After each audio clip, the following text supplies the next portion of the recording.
learners, I welcome you all to the second segment of lecture number 35. So in this lecture, we've been looking at this case, gold reserve versus Venezuela. So in the first segment, we discussed half of the factual circumstance of the case. So in this segment, I wanted to discuss about the other half of the factual circumstance of the case.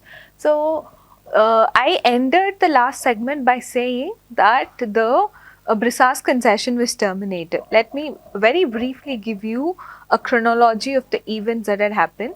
The Brisas concession was granted to a local company. Local company means domestic company of Venezuela.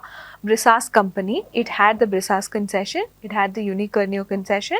Then that was transferred to, that was acquired by Gold Reserve de Venezuela, the Venezuelan subsidiary of Gold Reserve. And then what we see here was the local subsidiary, Gold Reserve de Venezuela, wanted to exploit both the concessions together. So it had envisaged Brisas project wherein both the concessions will be exploited along with some activities on the other parcels of the land. Some 8 or 9 parcels of the land were there.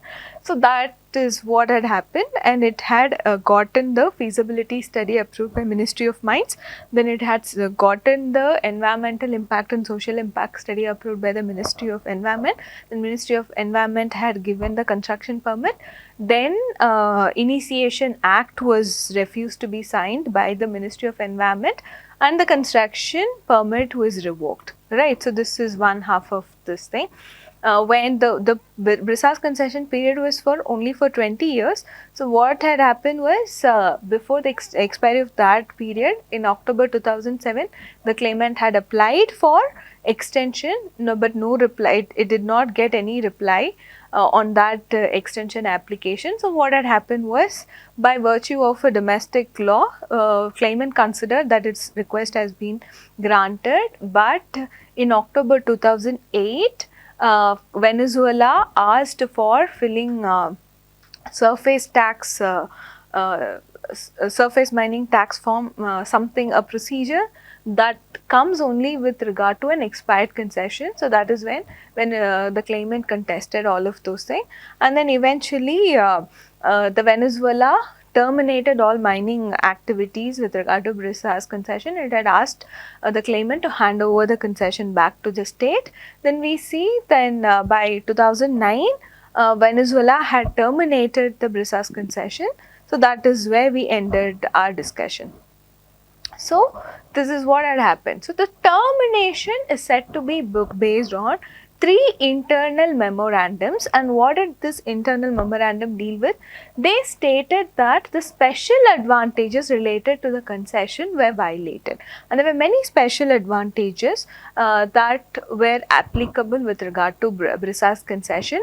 Since the violation with regard to the special advantages is something that was also decided by the tribunal as a question of fact which it had to decide. So let us look at it in a much more detail. So what did these special advantages talk about, and what was claimant's reply with regard to whether those special advantages are violated or not? In fact, Venezuela stated that some of the special advantages are violated.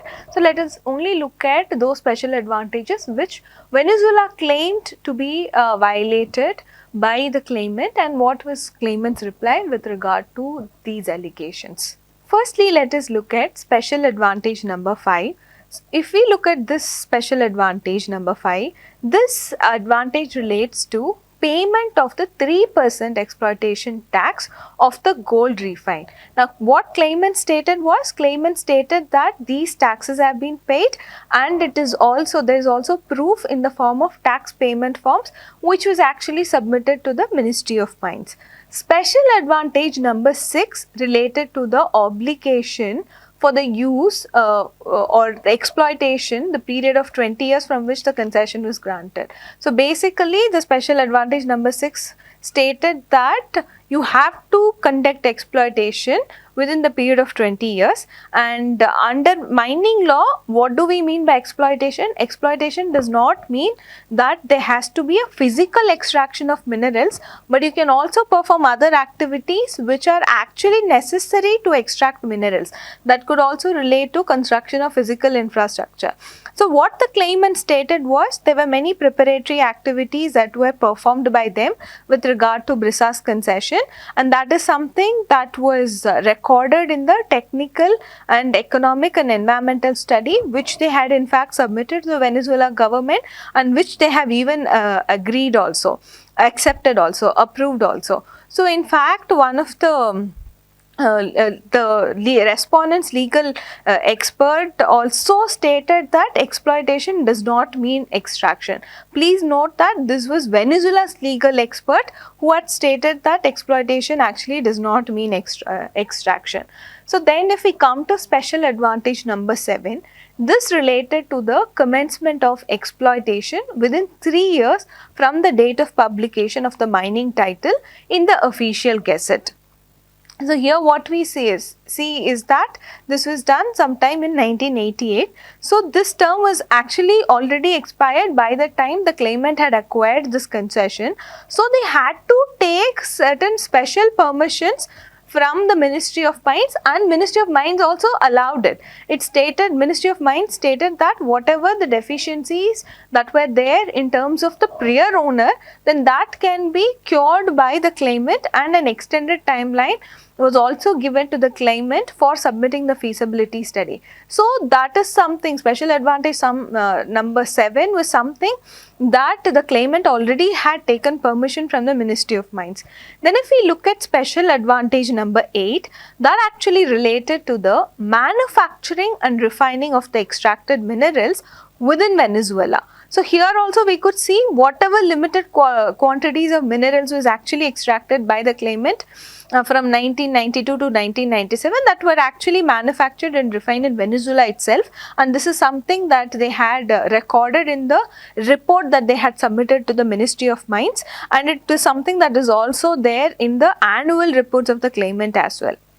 And even for the future activities, they had recorded in their feasibility study that they will have a processing plant in Venezuela itself for refining purpose. So that special advantage number 8 also, as per claimant, was satisfied by them. Then there was special advantage number 9. This related to the transfer to Venezuela certain mining technology, and also it required to establish a training program for training the Venezuelan nationals as well. So as per this, it also stated that at least 95% of the non-laborer employees should be from Venezuela within 10 years of the commencement of exploitation. And for this special advantage, claimant stated that technology transfer, development of research activities were actually done by them, and they had actually delivered technical reports and information, and all of these was done by claimant. And the claimant also stated that a training program for employees was something that they have already implemented, and they are actually targeting for 95% for Venezuelan non-laborer employees, and that is something that is been achieved as well. 95% of the non-laborer employees to be Venezuelan nationals has been already achieved by the claimant. That is what they stated with regard to special advantage number 9. Then with regard to special advantage number 11, this special advantage related to certain measures to be taken to protect the environment, and in that context, claimants stated that they have already submitted a highly detailed environmental impact assessment to the Ministry of Environment and also to the Ministry of Mines, and the same was also approved by the Ministry of Environment. The VESA actually contain environmental protection measures, and that was again supplemented in January 2007, which was again approved in February 2007 by the Ministry of Environment. Then there was the special advantage number 12. So what this special special advantage stated was it contemplated constituting a company to carry out the industrialization and marketing of minerals with 20% of the shares to be transferred to a state institution when the ministry so request. And what we see on the facts of the case is that the ministry had never requested for the transfer of shares of any company. So this was a reply of the claimant as well. So that did not happen from their side. Then if we look at special advantage number 13, that related to the cost of 2 paid internships each year for mining or geology students to be paid by the claimant. And claimant stated that they had actually met this condition and even exceeded this requirement also. Then there was special advantage number 14 that actually required the maintaining of performance board that had been posted. And since the claimant stated that they've been doing that on an annual basis, that is something that can be seen in their annual reports that was submitted to the Ministry of Mines as well. So these were the special advantages which the Venezuela stated was violated by the claimant, and claimant had refuted these allegations as well. But primarily what the claimant stated was, Venezuela stated was, the claimant did not possess necessary environmental permits for the project. So then claimant stated that they could not get necessary environmental permits from the Ministry of Environment because either the ministry did not act upon it or it revoked the construction permit that was already granted in April 2008. In April 2008, it revoked the construction permit that was granted in 2007. So this claimant stated that because of Ministry of Environment's obstruction only, it could not proceed further in terms of exploiting the concession. Now what we see here is Venezuela stated that it had not granted the necessary permits because of environmental reasons, and that environmental reason was that the concession was located in a very ecologically sensitive Imataka Forest Reserve, which is already under a management plan, and therefore the rejection of these permits and all of that come from the fact that Venezuela had a duty to protect the environment, and it flows from specific provision, that is Article 91(109) of the Organic Law of Environment, that's a Venezuelan law. From there, it has a duty to protect the environment. So whatever measures it had taken, that was done in order to protect the environment, and it sort of cited many things like there would be hard rock,